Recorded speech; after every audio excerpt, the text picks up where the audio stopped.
In my high school weight room, there was a big banner that said, "Rest when you die." Sounds so inspiring, right? Although we might laugh at how unmotivational that banner is, we often live under its mantra. Don't stop, just keep pushing. And over the past 30 years, the average American is taking less vacation time and working longer hours. There's too much to do and there's not enough time.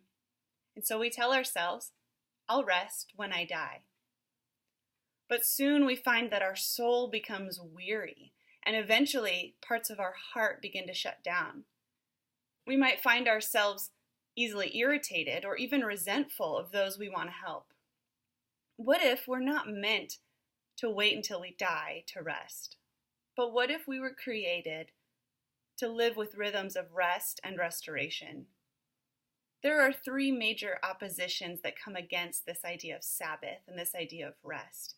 One is that it's idealistic. The reality of today's society and culture is different from that of the Bible. The world doesn't wait for you, and if you want to stay up to date, you have to keep moving. And so a lot of people don't practice the Sabbath because it's idealistic. Two, a lot of people don't practice the Sabbath because they feel that it's wasteful. When things depend on you to get done, you need to be as productive as possible, and taking a day off doesn't seem productive.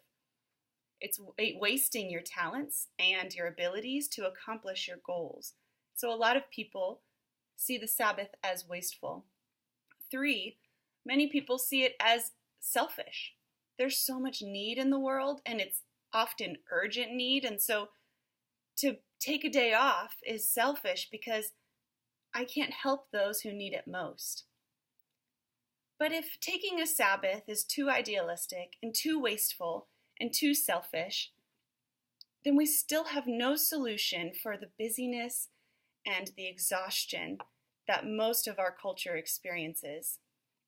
In a research on the mental health benefits and costs of Sabbath observances among Orthodox Jews, the emerging themes were about making Sabbath a special day, giving time to contemplate on profound issues, withdrawal from and rest from mundane concerns, and deepening relationships.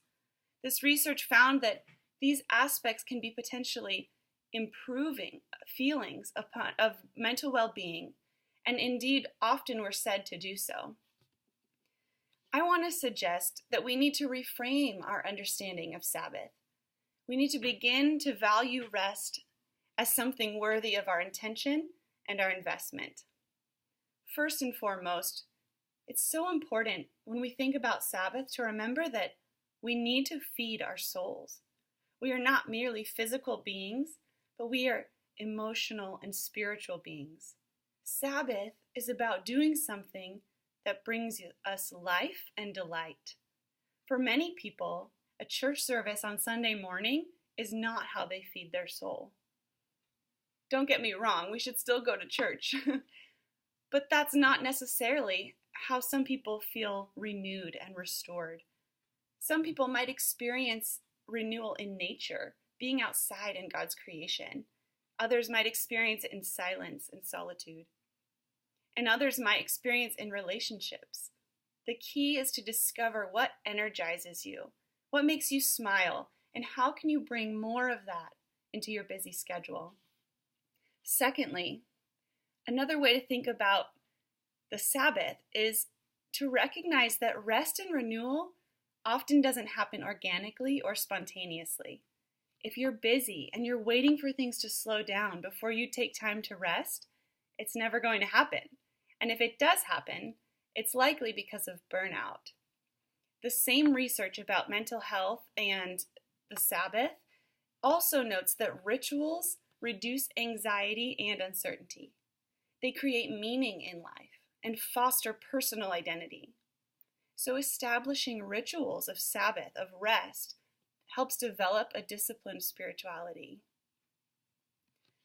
The Sabbath, finally, is something to be explored with the Holy Spirit. Jesus said that the Sabbath was made for humans, not humans for the Sabbath.